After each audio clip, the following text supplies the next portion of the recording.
Monsoon में हिमालयी राज्यों जैसे कि जम्मू कश्मीर, हिमाचल प्रदेश और उत्तराखंड में बादल फटने, अचानक बाढ़ और भूस्खलन की घटनाओं ने एक बार फिर पहाड़ों पर कम समय के लिए भारी बारिश के खतरे को उजागर कर दिया।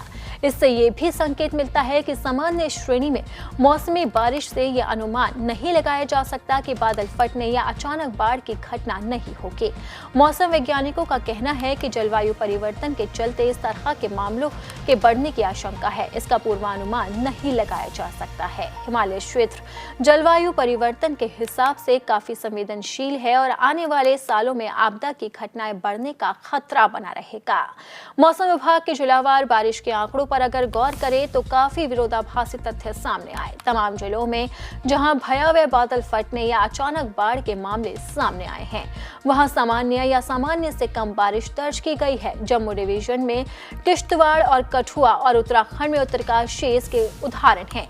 जलवायु परिवर्तन से घटनाएं और बढ़ेंगे। स्काईमेट वेदर के मौसम विज्ञान और जलवायु परिवर्तन विभाग के उपाध्यक्ष महेश पलावत कहते हैं कि अगस्त मानसून का चरम महीना होता है। ऐसे में भारी बारिश असामान्य नहीं है, लेकिन कम होती खेती की जमीन, वनों की कटाई और अस्थायी ढलानों के कारण 50 से 60 मिलीमीटर की बारिश भी जल प्रलय जैसा आभास देती है। उन्होंने चेतावनी दी है कि वैश्विक तापमान वृद्धि के कारण खराब मौसम की घटनाएं और बढ़ेंगी। अस्थिर ग्लेशियर और झीलों की बढ़ती संख्या से बाढ़ का खतरा बढ़ रहा है। हाई रेजोल्यूशन वाले पूर्वानुमान उपकरणों की जरूरत IIT कानपुर के कोटक स्कूल ऑफ सेंसिटिविटी के डीन प्रोफेसर बताते हैं कि हिमालय क्षेत्र पर्यावरण के प्रति संवेदनशील क्षेत्र है और एक खास तरह का पैटर्न उभर रहा है।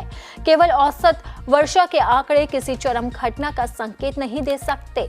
उन्होंने कहा कि पर्वतीय वर्षा और आंशिक रूप से पिघले ग्लेशियर के कारण झीलें और जल निकाय अचानक फटने के लिए संवेदनशील हो गए हैं, जिससे बाढ़ आ सकती है। इसके लिए हाई रेजोल्यूशन वाले पूर्वानुमान उपकरण समय की सख्त जरूरत है। उन्होंने कहा कि तापमान में प्रत्येक डिग्री की वृद्धि के साथ वायुमंडल की नमी धारण करने की क्षमता 7% बढ़ जाती है। ऊंचे बादल जब पर्वतीय भूभाग से बाहर नहीं निकल पाते तो कम समय में एक छोटे से क्षेत्र में भारी बारिश कर सकते हैं और इससे जल प्रलय की स्थिति भी हो सकती है।